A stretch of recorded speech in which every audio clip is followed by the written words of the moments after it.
जय हिंद दोस्तों। एक कहावत तो आप सबने सुनी होगी कि घर में नहीं दाने और अम्मा चली भुनाने। यही कुछ हाल रहा है इस बार पाकिस्तान की तरफ से और पाकिस्तान क्रिकेट बोर्ड का। जी हाँ, आपने देखा होगा कि आनन फानन में प्रधानमंत्री नवाज शरीफ आके एक बयान देते हैं कि पाकिस्तान की टीम टी20 वर्ल्ड कप में भाग तो लेगी, लेकिन भारत वर्सेस पाकिस्तान के बीच जो मैच होगा 15 फरवरी को, वो मैच हम पूरी तरीके से बायकॉट करेंगे। इसके बाद काफी समय तक आईसीसी और पीसी के बीच में लगातार मैसेज पे मैसेज, ट्वीट पे ट्वीट चलते रहते हैं। काफ़ी ड्रामा भी चलता है, लेकिन इन सब के बीच में कई बार आईसीसी पाकिस्तान की टीम के साथ या पाकिस्तान कह सकते हैं क्रिकेट बोर्ड के मेंबर्स के साथ काफ़ी मीटिंग भी हुई। इसके बाद पाकिस्तान क्रिकेट बोर्ड ने ये शर्त मान ली है और उन्होंने कुछ शर्तों के साथ इंडिया भारत के साथ मैच खेलने के लिए राजी हो गए हैं।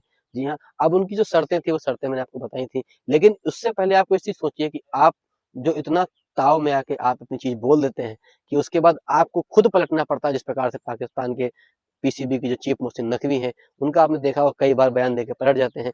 क्या पूरा प्रोसेस इसीलिए था, इतना ड्रामा इसीलिए था कि सारी कहानी आके रुक जाती है आईसीसी रेवेन्यू पे कि जो आईसीसी रेवेन्यू है हमारा बढ़ाया जाए, इंडिया पाकिस्तान के बीच बायलैटरल सीरीज कराई जाए, साथ ही साथ इंडिया बांग्लादेश और पाकिस्तान के बीच त्रिकोणीय सीरीज कराई जाए। एक तरफ आप कहते हैं कि पाकिस्तान भारत से मैच खेलना नहीं चाहे, दूसरी तरफ आप हाथ जोड़ के भीख भी मांग रहे हैं कि हाँ, हमें भारत और पाकिस्तान के बीच मैच कराया जाए। क्यों? क्योंकि एक चीज़ आपको पता है, पाकिस्तान के साथ एक चीज़ साफ-साफ पता है कि जितना जो रेवेन्यू जनरेट होता है भारत और पाकिस्तान के मैच के बीच में, उतना आईसीसी के किसी भी इवेंट में, या आप कह सकते हैं कि पूरे देश में, पूरे वर्ल्ड में किसी भी खिलाफ मैच खेलती है, चाहे पाकिस्तान खेले या चाहे इंडिया खेले, उतना रेवेन्यू उस मैच में जनरेट नहीं होता है, जितना सिर्फ एक single Bharat versus Pakistan match के बीच में होता है। और साथ ही साथ पाकिस्तान को ये भी पता है कि भारत का जिस प्रकार से भारत क्रिकेट को लेकर क्रेज़ है भारतीय फैंस के बीच, अगर पाकिस्तान या इंडिया के बीच जो मैच होते हैं, अगर चाँद पे भी वो मैच होंगे, तब भी भारतीय फैंस कहीं न कहीं वो मैच ज़रूर देखने जाएँगे। और जो उससे रेवेन्यू जनरेट होता है, पैसे जो सबसे आते हैं, सबसे ज़्यादा पैसे आईसीसी में भारत और पाकिस्तान मैच के बीच ही आते हैं। तो कहीं न कहीं ये सारा ड्रामा आपने देखा सिर्फ़ पैसों में आके खत्म हो चुका है। जो डेलीगेशन आया था आईसीसी की तरफ से, जिसमें अमीनुल इस्लाम को भी बुलाया गया था जो बांग्लादेश के प्रेसिडेंट थे, साथ ही साथ इमरान ख्वाजा आए हुए थे जो कि डेप्यूटी चेयर है सिंगापुर के, साथ ही साथ मुबस्सिर जो कि यूएई क्रिकेट बोर्ड के सदस्य हैं। इन सब के बीच में पाकिस्तान मोहसिन नकवी के साथ बात होती है, फिर मोहसिन नकवी कन्विंस करते हैं पाकिस्तानी पीएम को, शहबाज शरीफ को। इसके बाद सुबह के टाइम आईसीसी की तरफ से भी एक ट्वीट आता है कि हाँ, भारत और पाकिस्तान का मैच अब कन्फर्म हो गया है, अब मैच होना तय हो चुका है। जी हाँ, तो अब आप ये चीज़ सोचिए कि इन सब के बीच में सबसे मेन मकसद क्या था पीसीबी का? पीसीबी का मेन मकसद ना ही मैच को बॉयकॉट करना था, ना ही बांग्लादेश को साथ देना था, ना ही किसी प्रकार की चीज़ें अपनी, सिर्फ़ उन्हें अपना हित प्यारा था। ना ही पाकिस्तान को, इंडिया पाकिस्तान के बीच में मैच को बॉयकॉट करना था, उन्हें सिर्फ़ टोटल ड्रामा जनरेट करना था। ये ड्रामा करने के बाद हम कुछ अपनी शर्तें बताएँगे, उस शर्तों के साथ हम मैच खेलेंगे, अपना रेवेन्यू बनाना था।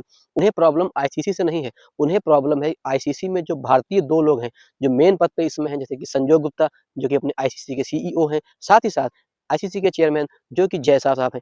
मेन प्रॉब्लम उन्हें ये है कि हम उनकी शर्तों को नहीं मानेंगे। अगर यहीं पे इसकी जगह पे कोई भी सदस्य होता आईसीसी की तरफ से, तो शायद पाकिस्तान इतना ड्रामा नहीं करता। सारी समस्याएँ हैं उन्हें इंडियन के, क्योंकि आपने पहले भी देखा था कि हर जगह पे पाकिस्तान का टोटल ड्रामा चलता है। इससे पहले भी जब चैंपियंस ट्रॉफी हुई थी, तो चैंपियंस ट्रॉफी में भी यही बात हुई थी कि पाकिस्तान चिल्ला-चिल्ला के बोल रहा था कि भारत को खेलने आना पड़ेगा। न्यूट्रल वेन्यू दिया गया, बाद में इंडिया पाकिस्तान के सारे मैच होते हैं, टोटल होता है सब कुछ, इंडिया जीतती भी है फाइनल।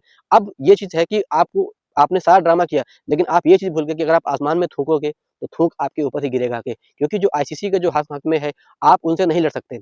आप अगर उनसे लड़ते, तो जिस प्रकार से बताया गया था, उनका टोटल रेवेन्यू रोक दिया जाएगा, बैलेटल सीरीज नहीं खेल पाएँगे। पीएसएल में जो प्लेयर बाहरी आते हैं, उनको एनओसी नहीं मिलेगी, तो आपका पीएसएल भी पूरी तरीके से बर्बाद। जिसको आप बोलते हैं ना कि हाँ, आईपीएल से कहीं ज़्यादा बड़ा है, जो सिर्फ़ आपके सपनों में है और आपके लोगों के लिए ही है पीएसएल आईपीएल से बड़ा। तो सारा जो लगता है लोगों को कि हाँ, पीएसएल आईपीएल से बड़ा है, ये सिर्फ़ पाकिस्तान लोगों के लिए है। असली हकीकत क्या है, वो आप ज़मीन पे जब आएँगे तो आपको मालूम पड़ जाएगा कि आईपीएल का एक मैच सिर्फ़ और सिर्फ़ 130 करोड़ का होता है। तुम्हारी 2 टीमें आ जाएँगी, एक आईपीएल मैच कराने में। तो उस चीज़ से आप कहीं न कहीं बहुत ज़्यादा दूर हैं। लेकिन अब कन्क्लूज़न पे आते हैं, आप सोचिए कि अगर जो ये सब ड्रामा पूरा हुआ, इन सब के बीच बांग्लादेश टीम से तो टूर्नामेंट से बाहर हो गई। अब बांग्लादेश को इन सब चीज़ों के बाद में क्या मिला?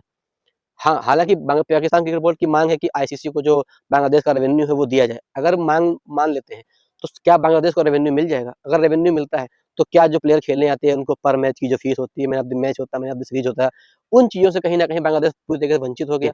खेल भावनाओं को लेकर जिस प्रकार से आहत किया उन्होंने अपने बांग्लादेश के लोगों को, साथ ही साथ पूरे वर्ल्ड के लोगों को, ये कहीं न कहीं काफ़ी ज़्यादा हानिकारक हो जाता है बांग्लादेश के लिए और बांग्लादेश में आने वाले भविष्य के लिए। तो चीज़ें, अब आप चीज़ें को पूरी तरीके से कंक्लूज़न देखिए तो पूरी तरीके से बांग्लादेश को ही लॉस टोटल हुआ है। सारा जो कुछ इनकम या जो भी प्रॉफिट मिलना था पाकिस्तान को मिला। और शहबाज शरीफ का एक ट्वीट आता है, जो मैसेज आता है, उसमें उन्होंने ये कहा कि हम श्रीलंका के राष्ट्रपति का मैसेज पढ़ने के बाद हमने उनको हाँ किया, हमने खेल भावनाओं को लेते हुए हाँ किया। जबकि श्रीलंका की टीम पे, जब श्रीलंका की टीम, अभी आपने देखा होगा श्रीलंका टीम ने दौरा किया था पाकिस्तान का, तो उनकी बसों पे पाकिस्तान में गोलियां चली थी, उनके कई प्लेयर घायल भी हुए थे। उसके बाद भी श्रीलंका की टीम जाती है, बांग्लादेश पाकिस्तान में खेलती है। उसी चीज़ को याद दिलाते हुए श्रीलंका की टीम ने पाकिस्तान वालों से भी कहा था कि हम आपके समय पे, हम आपके पास तब भी खेलने आए थे जब हमारे प्लेयरों के साथ ऐसा कुछ हुआ है। आप हमारे यहाँ खेलने नहीं आ रहे हैं, तो इससे हमको भी बहुत ज़्यादा लॉस हो रहा है। तो आपने देखा कि टोटल जो है सिर्फ़ और सिर्फ़ प्रॉफ़िट पाकिस्तान को हुआ है। पाकिस्तान ने ड्रामा किया, अपना सारा कुछ लेने के बाद रेवेन्यू बढ़ा लिया अपना, और अब वो मैच खेल रहे हैं, लेकिन बांग्लादेश पे लात पड़ चुकी है। मिलते हैं अगली वीडियो में, तब तक के लिए जय हिंद, जय भारत।